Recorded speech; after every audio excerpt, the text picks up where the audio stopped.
The public has a long-held fascination with detectives. Detectives see a side of life the average person is never exposed to. In this podcast series, I Catch Killers with Garrett Jubilant, I'll be interviewing a whole range of people you come across as a detective, including police, bad guys and victims. I spent 34 years as a cop. For 25 of those years I was catching killers. That's what I did for a living. I was a homicide detective. I'm no longer just interviewing bad guys. Instead, I'm taking the public into the world in which I operated. The guests I selected have amazing stories from all sides of the law. The interviews are raw and honest, just like the world they inhabited. No one who steps into the world of crime comes out unchanged. Join me now while I take you into this world. This episode of I Catch Killers contains conversations that some listeners may find confronting or triggering. Discretion is advised. Welcome back to part 3 of I Catch Killers with retired Deputy Commissioner Nick Kaldas. Welcome back, Nick. Thanks, Gary. We're going into uncharted territory here. This is the first guest on I Catch Killers that's gone into part 3. So, right. I'm going to see if I can get to 4. It's a possibility. I'm looking at some stuff here I want to ask you.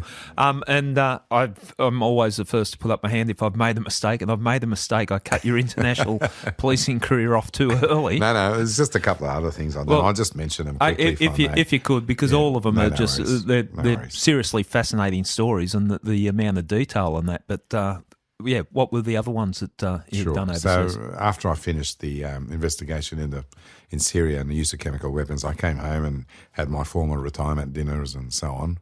And then I was offered another job. And that was in 2000? The end of 2016. Okay, yep. Yeah. And then I was offered a job as the Director of Oversight for the UN is sort of big chunks, and one of the chunks is called the United Nations Relief and Works Agency, which looks after all the Palestinian issues. So there's 5.5 million refugees spread in 5 locations: in Lebanon, Syria, Jordan, Gaza, the Gaza Strip, and the West Bank of Israel, of Jerusalem, in fact. And there's about 40,000 staff, budget of $2+ billion a year, and essentially they run the camps. It's a mini state spread over 5 countries. Right. So you have schools, hospitals, medical care, all of that, education, sometimes higher education, and so on. 5 fields. Yep. Obviously, with that amount of activity and that many staff in that many locations, each big area of the UN has to have its own oversight office, and I was the Director of Oversight for that little kingdom. But the things... And what did that involve? There's give me a job description. 5 divisions or departments within the Oversight Office. Investigations, which obviously is investigating allegations. Audit, which means we audited all the funds that were being from donor countries going into the camps and so on. Evaluation, I now know, and I've got a lot more respect, and evaluators are a profession certainly within the UN, but elsewhere. They essentially come and see whether the money is being spent in an effective way, whether it's achieving the objectives, and so on. So there's 3 divisions so far: the investigations, audits, and evaluation. And then the 4th division, which didn't directly answer to me, but administratively and otherwise fitted under my roof, and I had an excellent relationship with the chief of the department, was the ethics division. They don't investigate complaints, they don't react to complaints, or they can do, but it's more about looking at systems, processes and other things before there's a crisis to make sure that everything that is happening is going in the right direction and so on. So we carried out these activities. I spent a fair bit of time in Syria in particular, again, and in the Gaza Strip, which I'd never been to before, and as well as obviously Jordan and Lebanon and the West Bank. Each of them is uniquely different. Each of them had its own issues. I mean, they're different countries. All certainly hot spots too. Yeah. Jordan is quite placid. There's no conflict or anything there. But Jordan is a lovely place. So we're based in Jordan, so I lived there for about 18 months, nearly 2 years. And then I came back after that. But in the course of that time I was there, I was asked to sit on another thing called the Commission for International Justice and Accountability, which is an international body funded mainly by the European Union and the Scandinavian countries. I think the US are also donors. I don't think Australia's a donor yet, but I think they may be considering it. And what was that committee doing? So I'm on the Board of Commissioners. I'm not one of the investigators, so we're just oversighting. But they're essentially gathering the briefs of evidence for all the atrocities that happened in Syria and Iraq, particularly committed by ISIS. But they also have briefs on people from within the Syrian government, for instance, who have done the wrong thing. The thinking was that eventually, if the Security Council or the UN gets its act together, there almost certainly will have to be an accounting for what the heck happened in Syria in particular. And to do that, you'll have to have the briefs of evidence. The witnesses who fled Syria are disappearing to the four corners of the earth. There's documents coming out that are disappearing. There's forensic evidence. There's all sorts of evidence that is dissipating. So the thinking was we must have a body now, even though a tribunal hasn't been created, to gather the evidence for two purposes. One is obviously to eventually support prosecutions in whatever judicial forum is created.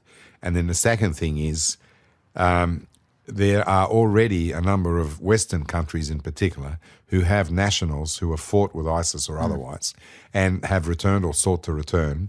And there's been a number of cases where the Commission has handed over full briefs of evidence against those individuals to their government, and they've been tried and convicted on that evidence. Right. So, I mean, it's very difficult, for instance, if an Aussie has fought with ISIS, of which there's probably 300 or 400 that we know about. If they come back, battlefield evidence is very difficult to gather. It's very difficult to provenance, to prove how it was obtained and who had the chain of possession and so on, as well as getting any eyewitnesses. You simply can't get them out if they're still alive. So, I thought it was a very worthy sort of cause, and I've been on that for a couple of years now. It's headed up by a really brilliant fellow who's ex-Canadian military, PhD fellow, and I'd had some dealings with that commission when I did the chemical weapons investigation, and they sought me out after I finished. I couldn't do it while I was with the UN. Dealing with that type of atrocities that we're talking about, you lose faith in humanity? I wouldn't say you lose faith. I mean, the fact that we're investigating it and we're going to try and hold them to account restores some of your faith. But it certainly shakes your faith in how evil can people get. I've seen an awful lot in terms of And what are we talking about, like an example? You're talking about slavery, for instance. 14-year-old girls being dragged out of their mother's arms and sold in a market to someone who rapes them repeatedly for months at a time. You're talking about families being split up, not knowing where each of them is going, ultimately being sold as slaves.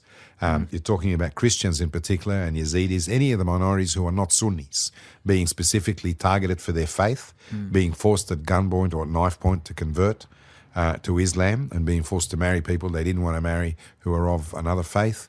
You could go on, possessions being seized, houses, people's lives were stolen, basically.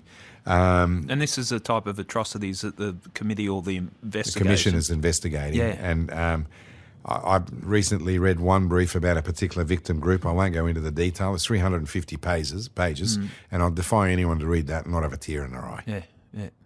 And are you dealing with that on the basis that you're feeling like you're trying to make a difference, or? Yeah. So the Board of Commissioners and I must really say I'm sort of humbled to be on it. There's a lot of international judges and lawyers. I think I'm the only one who's not a lawyer.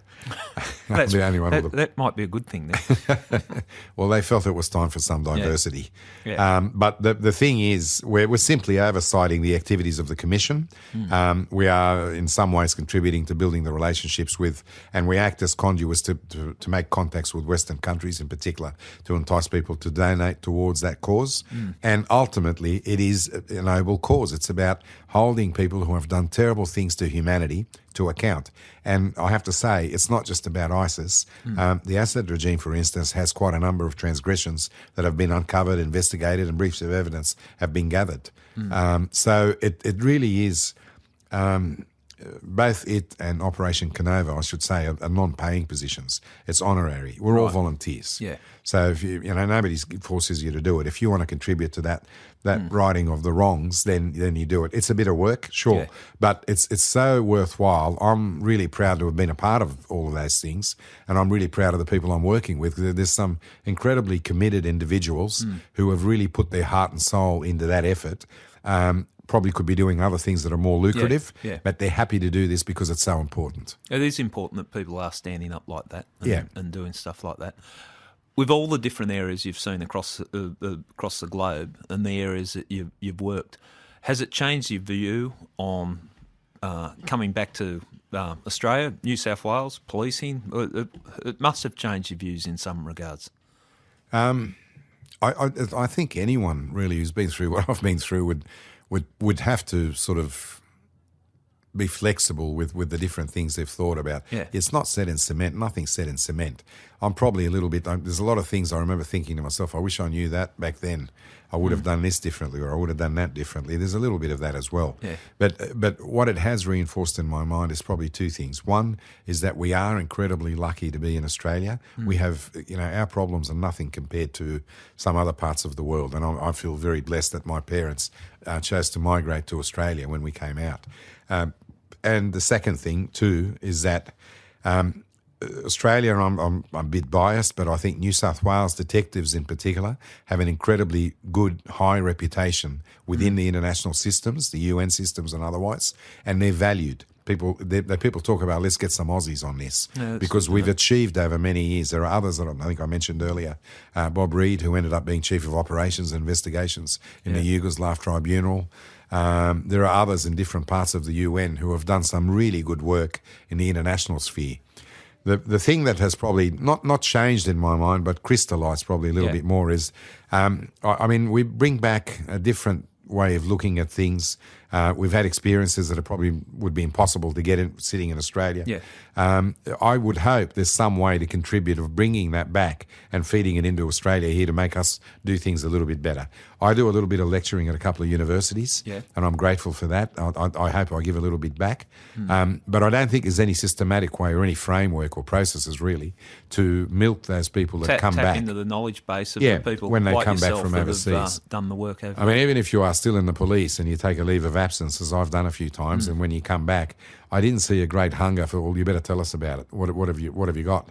In fact, it's quite the opposite sometimes. You've always got, nobody wants to hear about it. It seems to be almost a failing in police in that we're so insular that you can't cross borders, like interstate. Like, it would be very easy for myself or yourself to work interstate because it's basically the same type of work. You understand the legislation, but you could cross the borders and it's the same country. And the same country. But even when I've worked with Scotland Yard detectives or that, I think you could bring them over here and brief them up in a week or two and they'd fully understand our system and vice versa. Well, the last British fellow they brought to New South Wales didn't work out so well. That's probably not a good example. We won't mention names, otherwise. No, but you actually, you raised a really important point, Gary, which is if you look at, and I hope I'm a student of policing, but if you look at the UK, for instance, it's impossible to get promoted a number of times without moving about. They force you to move about to a different police force.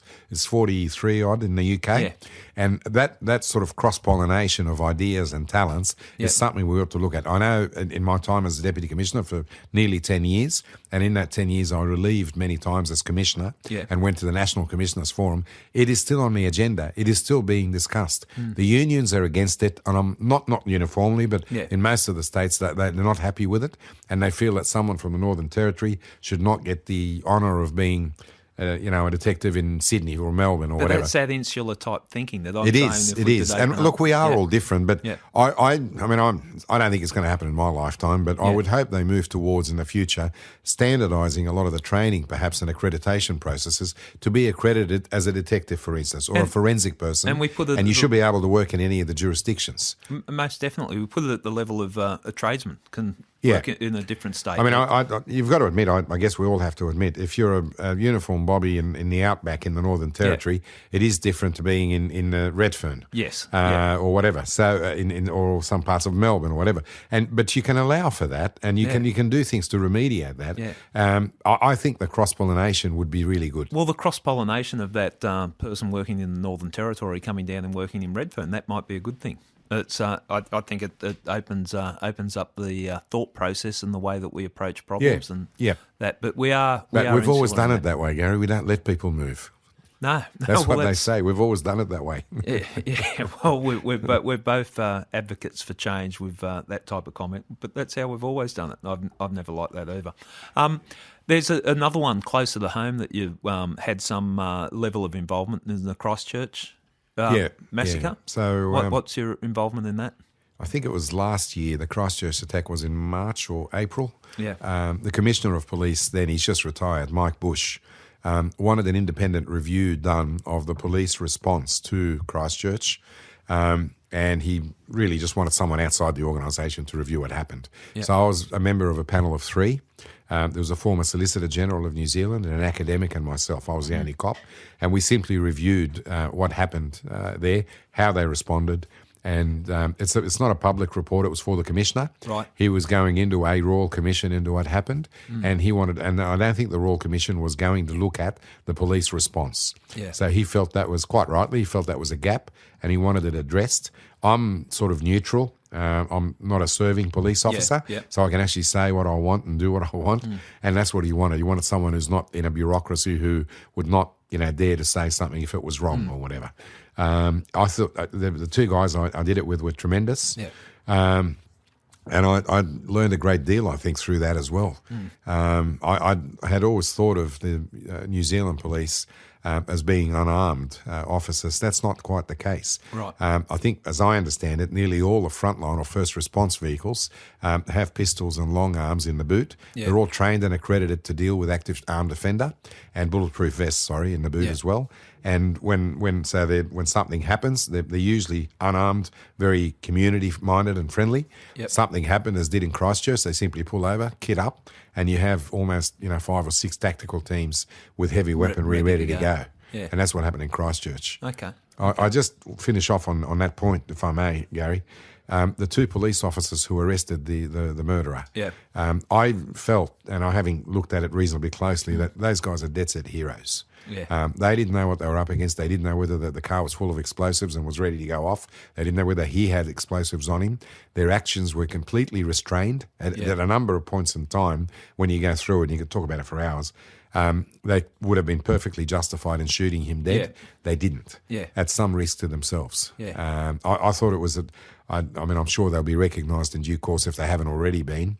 But I was very, very impressed, not just by those guys, but the general openness and candour of the policemen and women over there, and how they shared the information for us to be able to do the report. Yeah, and I think policing, we should be progressive. We should learn from incidents like that. Can we improve? And it always, I know when I sit back on the homicide investigation, even if we've brought it to conclusion and we've solved it, how could we done something different on it? Yeah, and I think we should reflect on it.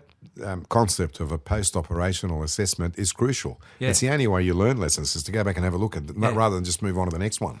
Yeah. But I have to say the Commissioner at that time, Mike Bush, is probably one of the most forward-thinking police leaders I've come across. Yeah, I was very impressed with him. Now, that just leads me into, and I want to, a lot of things I want to cover and tap into your knowledge base, given the fact of your experience in policing, not just in New South Wales, but across the world. Leadership in policing. Thoughts? Yeah, very, very important issue. And I'll probably, as I started saying right at the beginning, I think I'm a sort of really ordinary bloke who found himself in extraordinary places at extraordinary times. And I did feel that I had a sort of a duty to reflect on everything I've been through, to try and, I won't call them lessons learnt, but to reflect on what's happened and see how I can convey that to others that maybe of benefit to them. Interesting point, the US military don't use the term lessons learnt much. Right. They call them lessons noted. Right. And I asked why, and they said because we keep making the same stuff-ups, so we don't say we've learnt anything, we just say we've noted the lessons.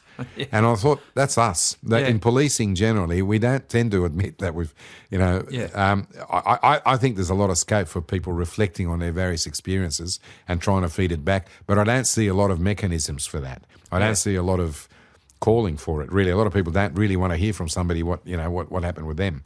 But I think leadership is really the key issue in this day and age with the Black Lives Matter movement, with everything that's going on around the world, with COVID-19. And, God knows in New South Wales we had the drought, then we had the fires, then we had some floods, then we had COVID-19, and now we've got this issue with the Black Lives Matter movement. Leadership is more crucial now than it ever was.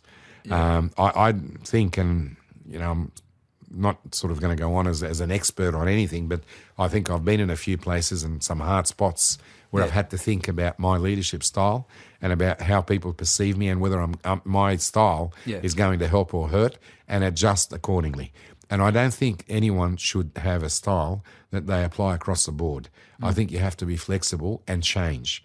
You need a leader who's inspirational and says, follow me in a crisis. Yep. On a day-to-day basis, you need a bit more of a manager.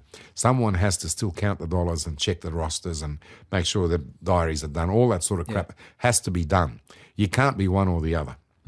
But I think there's a few ingredients that I've looked for in staff who have worked for me, and I've nurtured and encouraged, and I would hope I've got some of them. And you mentioned when we spoke getting ready for this, Gary, about that you wanted me to mention those who have had an inspirational effect on me and been mentors. I haven't had probably as many as I would have liked, but there's a couple that come to mind. I mentioned Jeff Halliday, affectionately known as Doc Halliday, who was just a detective's detective and a policeman's policeman. He was unbelievable. A couple of other people one who passed away recently, John Anderson, who was the chief superintendent, and he was our boss in the State Drug Crime Commission. He knew the cleaners on our floor by first name. He didn't care who you were. He remembered you. He talked to you. I remember I did a particularly tough job. It was an undercover thing, and we finished about 9 a.m. We'd been going all night. It went badly, and then it went well, and all of that. And I wasn't sure if he had been briefed or anything. And I walked past him in the corridor, and I thought, he's not going to stop me and talk to me, so he mustn't know. He was on his way to brief the judge that was the head of the crime commission. But he just tapped me on the shoulder as he went past, and he said, great job. And how much did that mean to you at the time? My chest was puffed out for hours after that. You weren't tired all of a sudden? No, it was all worthwhile, just a little thing like that. And his number two was a fellow called Adrian Allingham, who was also just an absolute legend. But they were people who really cared about their staff, and they epitomise for me the qualities that I hope I've learnt from others.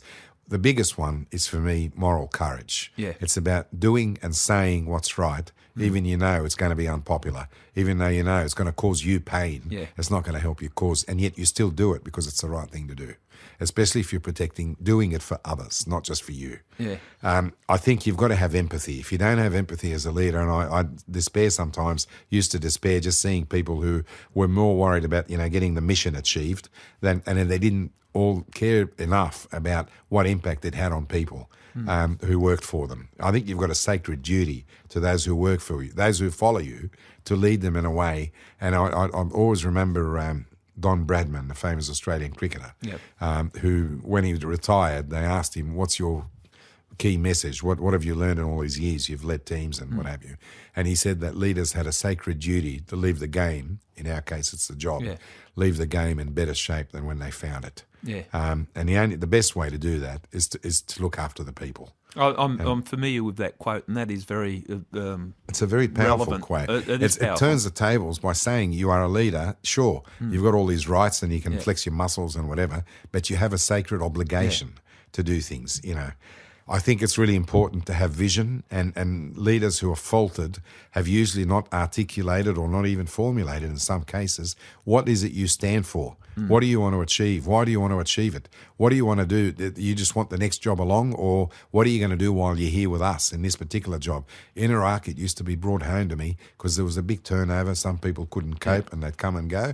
And the Iraqis used to say, you'd meet a new guy who's just started doing something or other, and they'd say, how long are you planning on staying? And I thought they just saw us as transitory. They saw us as passing through. And I think, and this is something from my point of view when I'm looking at leadership within the police, the thing that worries me is where people, I feel like they're just using positions as a stepping stone. And they're not. And when you leave a command, it's what legacy you've left. Whether you're the constable there or the commander there, it's what legacy, your time in that command. And I think there's a shallowness, and some people won't like me saying it, but there's a shallowness in people that are just blindly ambitious and prepared to sacrifice others or what our core values should be as police to get promoted. But the other thing is the staff are not idiots. They know. Which brings us to the next point, Gary, which is a big favourite of mine. I learned this from a fellow called Rod Harvey, who was one of... I bump in, and just to bring people into it, Rod Harvey, I never worked directly with him, but if I see him, and occasionally I see him, whether it be at a funeral or a send-off these days, I call him boss. And he's never been my boss, but that's the respect I give someone like Rod Harvey. But he had a saying, there's a difference between being in charge and taking charge. And I've lived by that because I've worked with so many people who had a lot of rank, position, title, power, but they weren't really running the place. There were others of much lower rank who were actually the ones who ran the joint. So I think there is a huge difference between being in charge and taking charge. I think it's important. Obviously, integrity is the biggest thing. And again, the troops are not idiots. They know with do as I say and do as I do, or is it do as I say, but don't do what I do. We're not allowed to do what I do. And I see that sometimes. And it really worries me that people are doing it blatantly sometimes without worrying about the consequences. Work-life balance, I think it's important. Again, if you're doing it, those who follow you will do it. If you're in there till midnight every night, they're going to do it as well. You're no good to anyone if you fall over.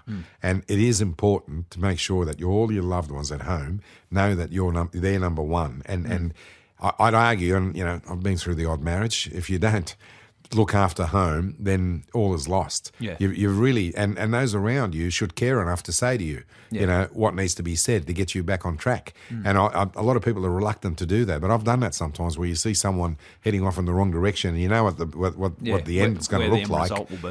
You try and bring them back and say, no, you've got to get back to to what matters really, which is home. And you mentioned the word empathy, and empathy, a lot of people, and the more people I sit down with, people that I respect and that, the word empathy comes out a lot when talking policing, and I don't think the public or a lot of people consider empathy part of policing. I think it's crucial. It has to be. It has to be. But the other thing coupled with that is self-awareness. I mean, we've all worked with people who are completely on. Can think of one particular boss you and I had who really had no capacity for self-awareness. And he didn't even know that he had no capacity for self-awareness. That's totally. When I suggested I wanted to run a culture survey to see whether people were happy or not, he just said, this is all rubbish. We're not doing it. It took me 12 months to let me to do it, but and it was incredibly informative. Just to find out what people were thinking. And there's a saying in terms of, I think leaders have to be strategic, but there's a saying that you should never waste a good crisis. And when things go wrong, there are always things to learn about what went right and what went wrong, so we don't make the same mistakes again, and we improve on good innovations that may have worked well for us or whatever. Coupled with that, I think leaders have an absolute obligation to do two things. They must look at the bigger picture. It's their responsibility. The troops who work for you are in a little enclosure. You're the one that's in a helicopter who can see the next enclosure, the next city, the next country, whatever it is. You've got an obligation to look. And the reason I went to Canada and that to have a look at what they were doing there, because I was watching what they were doing. I was looking at the results that they were getting, and I thought, why can't we do that? With the undercover. Exactly, all of that. And the second thing is leaders have to look at the longer term. I think you've got to, I look at terrorism, for instance. We have in government here a 3 or 5 year business planning cycle, but you're up against an enemy who thinks in terms of millennia. We have to look at what, and again, getting back to leaving the command or the job that you're in better shape than when you found it. I had a particular argument with an assistant commissioner. I had 9 assistant commissioners in the end in the field operations. I asked him about a problem in a forum with a number of people, and he said, I don't care about that, I'm going to be retired. And I thought, we had words after that. So you should. I just thought, if you're not, it's the difference between being in charge and taking charge. He clearly wasn't taking charge, and he didn't particularly care about it. I think the other key ingredient I look for in leaders, and I think I've learned over the years, is communication.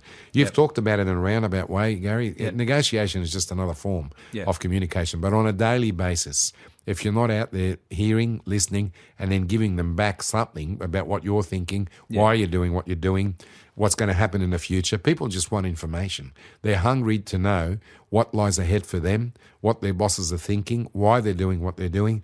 All of those things are not hard. It's not rocket science. You could summarise it. I had one staff officer that summarised it for me. It's about treating people the way you would like to be treated. And I used to reserve the right. When someone started working for me, I'd say, that's all I ask of you. But if I don't see that, you're going to know about it.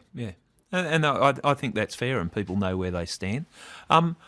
Policing today for the younger police, and I know you and I have talked about it, and I talk about it with a lot of ex-police and how tough a gig it is for police these days, a young person joining the cops. I see it because of the scrutiny they're under. It's a different world. The world that we got to learn our policing in. If we made a mistake, the sergeant gave you a kick up the arse and said, don't do it again, and you move on and you learn. Here, in policing today, they seem to get hung out to dry. Young police, and so much pressure, so much scrutiny. What's your thoughts in that regard? I think it's indisputable that the responsibility, the accountability that's imposed on police these days has exponentially grown since you and I joined. Yeah. There's no doubt about it. They have to know so many things. They have to consider so many more things. Take an example of, facing an angry man. And we always say, you haven't been a cop until you've faced an angry man. Yeah. You have so many more things to think about now. You've got your taser, your capsicum spray, your gun, your fists. Yeah. And if you make the wrong decision, someone was going to spend 2 years examining it with QCs, and then they'll decide that what you did in a split second was wrong. Yeah. And I in many ways, I just think it's unfair. Yeah. And I don't know whether we're having trouble recruiting or not at the moment. I suspect not, simply because the glamour around policing is still there, despite all the issues. But they are definitely far more accountable now than was the case 20, 30, 40 years ago now. And it's a harder job, and like we mentioned, or you mentioned, the Black Lives Matters marches and the potential animosity between the public and police and what they've got to do in policing there. The pandemic that we're going through at the moment and how we're being used. And what's your thoughts on that? That makes it all more difficult, what the public's perception of the cops I do are. worry about that a lot. What concerns me is, and I'm not singling out any jurisdiction, it's across the board, but police have been called on to police legislation and regulations in relation to COVID-19, which can only diminish and hurt the relationship that police have built with the communities. We are now seen police are now seen, shouldn't say we anymore, but it's 40 years. That's a hard habit. It is. It's 40 years next year for me, it'll be. Yeah. But the police are now seen as, bullies almost, because they're enforcing what is logical and rational rules and so on. But I worry about the relationship that police have worked on, I know, for the last 20-odd years, building really good bridges with all the various communities. Yeah. And then they have to go in and enforce the COVID-19 rules, which are resented by many, and, they know And the images that you see of the lady with her child on Bondi Beach and being approached by police and that. And, they might have been doing their job. I'm not even judging on that. But it gets that division between the cops. Yeah. I mean, that whole issue of community relations is I think today is more important than ever. You look at New South Wales, Sydney, Australia, very culturally diverse. We did a lot while I was there. I had responsibility for multicultural issues and diversity and what have you. And we did a great deal in terms of attempting to recruit from minorities into the police. And I think if you reflect the community you serve a bit more closely, and it'll never be ideal, but if you can attract more people from the Arabic community, the Hindu community, the Jewish community, the Asian community, whatever it is. But that's that diversity it that is, we're talking about. And it gives you an internal capacity for understanding and empathising that you may not have with people who are from different backgrounds. What it also does is hopefully informs the decision-making at command level from people within the organisation who say to you, hang on a minute, that's not going to work, you might want to think about this or that. Yeah. A quick example, I gave some advice to a federal minister who's no longer there. He held a meeting with the Muslim leaders. He dragged them all to Canberra, put on a beautiful lunch for them. It was Ramadan. They were all fasting. Right. So he sort of missed the whole point of the... Anyway, all I'm getting at is there's probably a couple of really important points about the community policing thing. One is I think you have to build those relationships at a time when there's no crisis. You can't go to the people in the middle of a crisis and say, look, I haven't bothered to get to know you, but trust me. Yeah. Okay. And as I mentioned earlier, it's like a bank account. You deposit goodwill. That is a good way of looking at it. It is, but which means that you must make the effort when there's no crisis. Yeah. So what I did some time ago with the help of the cultural diversity team and operational programs within the police, and they do a tremendous job, vastly underrated, is they came up with a program where each of the commands within the stations and so on had to report on a monthly basis about their engagement activities with the communities. And I can smell BS. Yeah. Some guys weren't leaving the station. And so I spoke to so-and-so. Well, how long did you talk to him for? What was it about? Yeah. And half the time I actually knew who they spoke to and who they didn't. But the thing is, if you force them... So we were measuring how much engagement activity there was, meaningful activity. People like, I've got to single him out, Peter Lennon out at Fairfield. Yep. He used to hold annual fairs. Yep. He used to hold recruiting booths at the election time where all the people in Fairfield would go to vote. Yeah. And he's there with pamphlets and police in uniform. What a great idea. It was fantastic, absolutely fantastic. But you've got to make an effort. You've got to think about these things as a commander and make a move. And if you did, you were supported fully. So it was about measuring the amount of activity that was going on in engagement between the police and the communities. And if there wasn't enough going on, then some intervention had to happen to say you're not doing enough. Do you need a hand? Do you want Arabic-speaking multicultural liaison officers? Do you want Chinese liaison officers in the city, for instance, or whatever it was? But if you make that effort, if you build those bridges and you have that trust, when the poo hits a fan, you pick up the phone. They know you, they trust you. There's a friendship there, and they will listen to you. It's interesting what you said about not creating or mending that gap during time of crisis, because that comes across as you've just turned up here just to solve this, and now we're here for you. Then the crisis goes, and you never see them again. Never see them again. So, if I may, have we got time? Just one quick example. This is a podcast, so I can keep talking. The poor listeners. I hope everyone's still awake. We'll probably put them to sleep, but anyway, I'm interested. The Hyde Park Riots. Yes. So there's a film released in America, which I don't think anyone actually saw, but it was allegedly insulted the Prophet Muhammad. Right. So there were some extreme elements in the Muslim community here, a small minority, but they organised a demonstration to say they're not happy about it. Yeah. They tried to march on a Saturday morning. They tried to march on the US consulate in Martin Place. Couldn't get in the building. So they moved to Hyde Park, and then it became a bit of a riot. There was a very small minority that smashed police cars and attacked cops and all that sort of stuff. What was your role? I was the commander of field operations, so I had all the stations and the riot squad. So it was my baby. I knew it was. I was in charge. So we looked at it overnight. All the intelligence was coming back that they're going to escalate the demonstrations the next day. So we held a press conference. I spoke to the Mufti, the Grand Mufti of Australia, the leader of the Sunni Muslims, and we got a very, very preeminent and credible leader from the Shiite communities, Sheikh Kamal Muslimani. So we had a Shiite and a Sunni leader, as well as a number of community youth leaders in both faiths. Powerful statement. And we held a press conference. I did it in uniform with my Assistant Commissioner, Alan Clark, was with me at the time. He had the riot squad, but he also had the multicultural engagement teams under his command. So he was perfect. What we did is we invited, and this is a whole other discussion people can have. There are communities, and I'll pick on the Arabic community because I am one of them. There are people who don't get their main source of news from Channel 7 or the Sydney Morning Herald or the Australian or Fox News. They get it from Arabic language media, either locally produced or more often foreign produced. That shapes their thinking and their view of the world. So at that press conference, we decided to hold a press conference and call on them to stop. Obviously coupled with a number of calls and what have you in the lead up to the press conference to convince community leaders to come out to support us. So we invited Al Jazeera, Al Arabiya, SBS, Arabic. All of these were invited, and we did the first half of the press conference in Arabic, I and the Sheikhs. And then the second half was in English for Channel 7 and the Australian and whatever else. And what I'm so proud of both of them, the very preeminent religious leaders who came out very strongly and said, not in our name, it has to stop. Kamal Muslimani went further and said, these people should be arrested. They're not speaking with our voice. That is a powerful statement. And you know what? It stopped. I mean, I understand there was some backlash after that, saying, how dare you do it? Well, not how dare you, but, why did you do something with the police and they were in full uniform and you're talking against the community? They weren't talking against their communities. They were helping their communities and trying to keep them on the right path.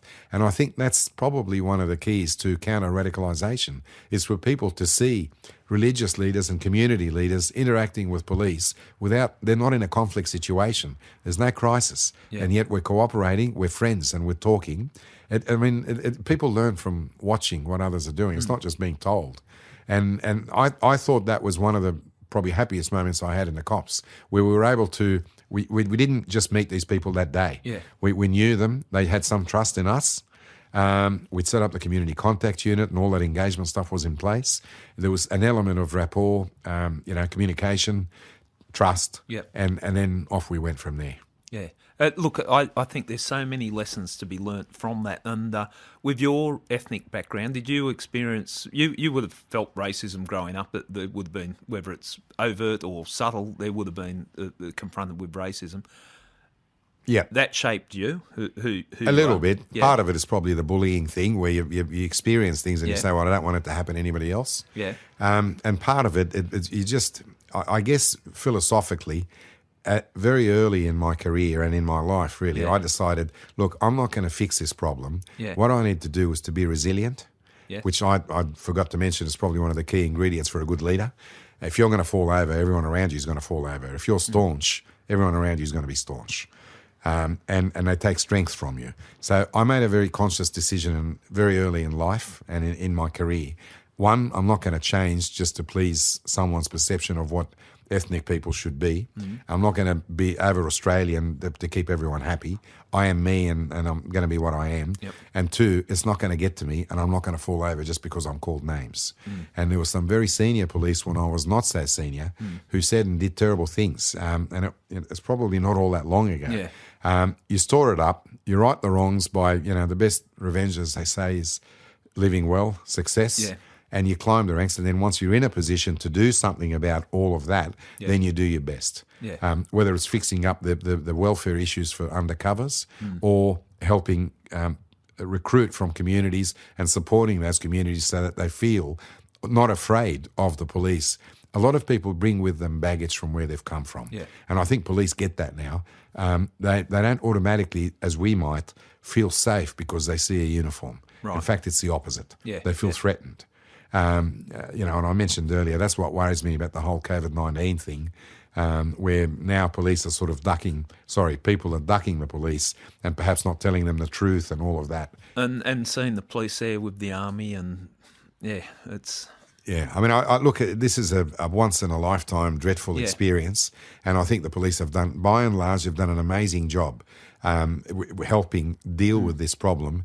We all hope and pray it passes soon. Yeah. But in the meantime, I'm happy about one thing: the whole Black Lives Matter here, and I would argue in Australia it had to be, but it definitely is different from what is happening in the US. Yeah. The cultural history, the history in the US is vastly different to Australia. I think there's been, and I'm obviously got an interest and a degree of involvement in the Black Lives Matters, and I think there's been a degree of restraint on both sides. Now, I turned up to the big march in Sydney, and I turned up as an ex-police officer, and I was always going to turn up because of the work I've done with Indigenous your communities. affinity. Yeah, there was no ifs or buts. I was turning up. But I have grave concerns going there. I thought, how is this going to play out? And I thought, okay, if the police, I know the thought process from policing, how it would shut down. I could just see the headlines now, Gary. Yeah. Jubilant arrested. Don't worry. That thought Across was your on mind. that thought was on my mind. I can't take another charge at this stage, Nick. Thank you very much. But credit where credit's due, and there was restraint within the protesters. And there was certain elements, as there are always in a large gathering, and that's not judging anyone, but there was restraint. But what I noticed watching the police, and the police were lined up, and the riot police and all that, and I know from being a police officer, sometimes you can put out an attitude, like as in, you cross this line, you're going to pay for it type thing. But everyone's demeanour, the police demeanour, it wasn't confrontational. And I think that was the difference. That really diffused things. It wasn't confrontational. I thought it was handled well on that particular incident. But I felt sorry for both sides, and I felt an affinity for both sides, and I was worried if it escalated where it could have gone to. But no, I think you're right. Restraint was certainly shown by all sides. Yeah. It's another thing I hope sort of passes. There's always room for reform. Nobody could say everything's perfect, both here and in the US. In the US, though, I feel that their problems are unique. There's a history over there coupled with the gun culture that we simply don't have here. Yeah. yeah. It's different. We're not perfect by any means, and we've certainly got issues, and we could always improve. Oh, definitely. Yeah. But it's different. It is different, and the response has to be different. Yeah. Oh well, it's confronting times for policing. Do you miss it? That's a good question. I miss elements of it. I don't miss others. I said when I left, and it's not my saying, he gets upset because he thinks I'm claiming it, but Peter Dean, who's an old friend of ours, a legendary assistant commissioner, he's the one that coined it, I think, and then I've stolen it. But he said, when I left, I said, I'm not going to miss the circus, but I'm going to miss the clowns. And I think that's very true. That's a good one. You one. miss the people, you miss the fun, the camaraderie. I still see some guys, not nowhere near as many, obviously, and I don't go to functions, unless it's someone that's very close to me. I think it's best when you retire not to keep coming back to things. Wanting to be recognised and all that. It's not me, and I know it's not you. But for someone that really meant a lot to me, and they really wanted me to be at something, I would probably go. But the bottom line is, there's elements of bureaucracy and having to answer for every cent and for every action, and travelling, for instance, which I've done a lot of with all these commissions and things I'm on. I used to have to beg permission. You have to get ministerial approval. You have to put it in 4 weeks in advance. You may or may not be approved to go. You don't know until the last minute and all that sort of stuff.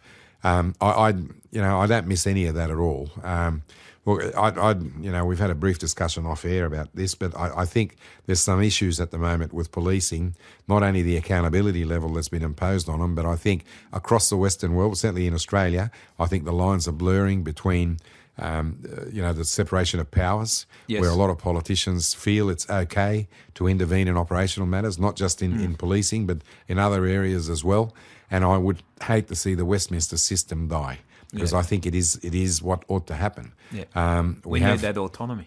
The independent office of constable has to be restored to the status it had before. And I don't know how you do that. There's a couple of things that probably could be done differently. In the UK, for instance, they appointed those commissioners who sit on top of the chief constables. They're voted in, but they're getting as low as 11-16% voting turnout. Right. And they're electing constables who take over and come in and tell the chief constables what to do. Right. Okay. London Met's been excused, but everywhere else in the UK, they're not Scotland either, but there's some issues there, I think, with that separation of powers. And I think one of the things that ought to happen is the appointment of the commissioner should be something that's not going to get held, and the renewal of the contracts. The UK experience has taught us that can't be left to politicians alone. It politicises the organisation, and that's what we want to keep away from. The joke used to be that, I'm not talking about anywhere specific in Australia, but there's really two tests that apply to being promoted to senior positions. Will this person disagree with me, and will this person disagree with me? And I'm probably bucket on both counts. Well, look, I think I've been fascinated by your stories. We could do this all over again, and I bet you say that to all the boys. Not all of them. Not all of them.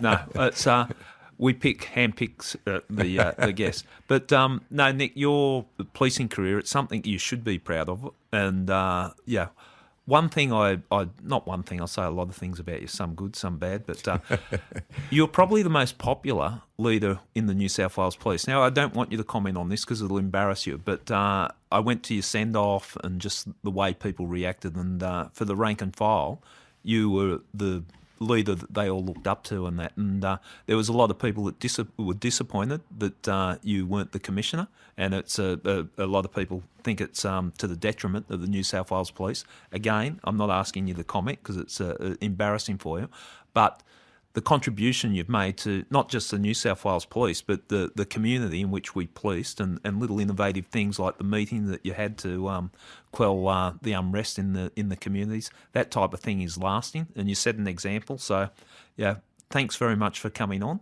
Thanks, mate. You've been very patient, actually, Gary. I don't think I've ever talked this much, ever.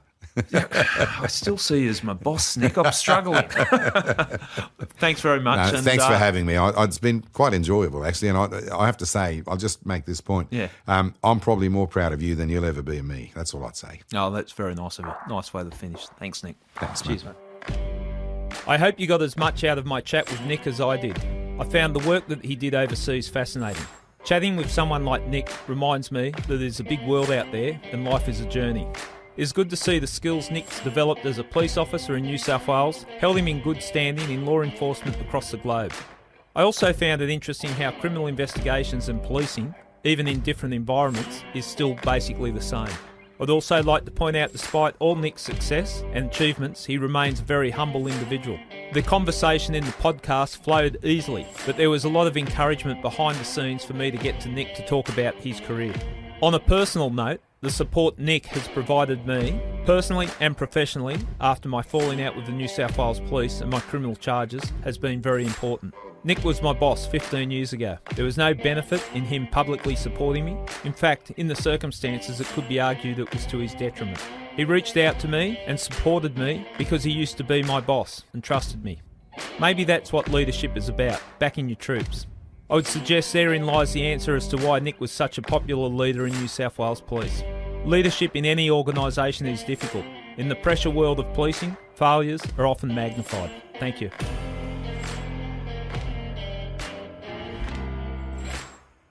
This podcast series is brought to you by True Crime Australia.